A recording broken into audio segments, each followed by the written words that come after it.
భానుగారు అన్న నమస్తేనా. నమస్తే నమస్తే అండి. ఇప్పుడు పద్మ గారు చెప్పినట్టుగా వీళ్ళందరూ జగన్మోహన్ రెడ్డి ఆదేశాల మేరకే పారిపోతున్నారు, తప్పించుకుంటున్నారు, లేకపోతే దాక్కుంటున్నారు పోలీసులకు దొరకకుండా అనేది అందులో లాజిక్ ఎంతవరకు అనిపిస్తుంది?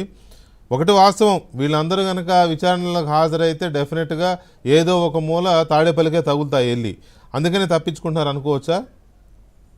ఖచ్చితంగా వెంకటకృష్ణ, మీకు ప్యానల్ పెద్దలందరికీ నమస్కారాలు. నమస్తే. ఆకాశవాణి అని ఒకటి ఉంటదన్న. అవును, మామూలుగా ఏదైనా వినపడుతుంది కొందరికి మాత్రమే అని పురాణాలు ఉన్నాయి. అలాంటి జగన్ వాణి వీళ్ళందరికీ వినపడేది అనమాట. రోజు ఏం చేయాలా, ఎక్కడెక్కడ దోచుకోవాలా, దాన్ని తీసుకొని వచ్చి ఎక్కడ దాచిపెట్టాలా, మొత్తం పంపకాలంతా తాడిపల్లి ప్యాలెస్ నుంచే వస్తుంది ఇన్స్ట్రక్షన్స్. తలా పాదనంటారు, తలా పిడికిడి అన్నట్టు పిడికిడి వీళ్ళకిచ్చి మొత్తం లోడింగ్ అంతా అక్కడే జరిగిపోయింది, అన్లోడింగ్ అంతా అక్కడ జరిగిపోయింది. కాబట్టి ఇది అందరికి లోకం మొత్తం తెలుసు. ఈ రోజు తాడేపల్లి ప్యాలెస్ లో ఎన్ని వేల కోట్ల రూపాయలు ఆ రోజు ఈ 5 సంవత్సరాల కాలంలో 2019 నుంచి 2024 వరకు ఏ విధంగా మొత్తం పంచభూతాలని ఆంధ్రప్రదేశ్ లో ఉంటే మైనింగ్, శాండ్, ల్యాండ్, వైన్, ఇది లేదని చెప్పండి.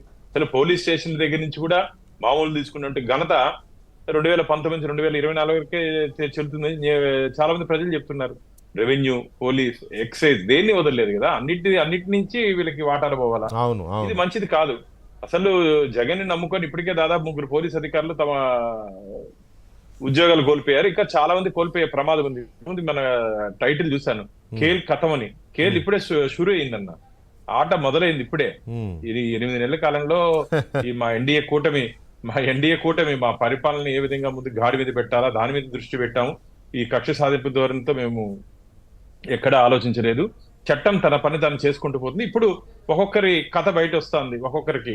కాబట్టి పైకి మేకపోతే గంభీర మైకుల ముందు వచ్చి మమ్మల్ని అరెస్ట్ చేయండి అని చెప్పి ఎందుకు మాట్లాడుతున్నారు? ఇంతకుముందు పెద్దలు చెప్పినట్టు ఇది ఏమైనా స్వాతంత్ర సమరయోధులా?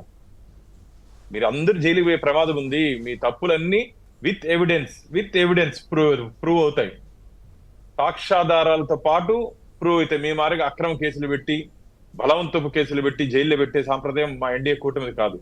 సాక్ష్యాధారాలతో పాటు మిమ్మల్ని నిరూపించి మీరు చట్ట పరిధిలో జైలుకి వెళ్లే రోజులు దగ్గరలోనే ఉంది. ఇదైతే నేను మళ్ళీ చెప్తున్నాను. ఎందుకు చెప్తున్నా అంటే విత్ కాంక్రీట్ ఎవిడెన్స్ మేము దాన్ని ప్రూవ్ చేయబోతున్నాం. చాలా మంది ఆడుకున్న ఆంధ్ర పేరుతో పంచుకున్న ఆంధ్ర అసలు ఏందన్నా దాదాపు 175 కోట్లు. ఆట వస్తువుల్లో, యూనిఫామ్ లో, బ్యాగుల్లో, షూల్లో, సాక్స్ లో కూడా ఇంత అధ్వానపు ప్రభుత్వం, ఇంత అధ్వానపు నాయకత్వం. ఎందుకంటే మామూలుగా నేను వింటా రాజకీయాల్లో ఏదైనా పెద్ద కార్యక్రమాలు జరిగినప్పుడు ఏదైనా కాంట్రాక్టర్లకు ఫోన్ చేసేదో ఆ ఖర్చులు ఈ ఖర్చులకు అడుగుతారు.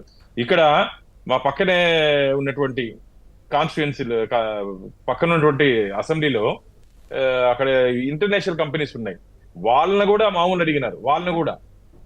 వాళ్ళు మామూలుగా అబ్రాడ్ నుంచి వచ్చే కంపెనీస్ ఇన్వెస్ట్మెంట్స్ కి చాలా స్ట్రిక్ట్ గా ఉంటుంది వాళ్ళ గైడ్ లైన్స్. వాళ్ళని కూడా మామూలు అడిగారు 2019 నుంచి 2024 వరకు. అడిగారు కదా అంటే కియా అనంతపూర్, ఇది పక్కనే ఉంటది. కాబట్టి దేన్ని వదలలేదు వీళ్ళు. విదేశాల్లో ఉండే వాళ్ళని వదలలేదు, విదేశాల్లో ఉండే వాళ్ళని వదలలేదు.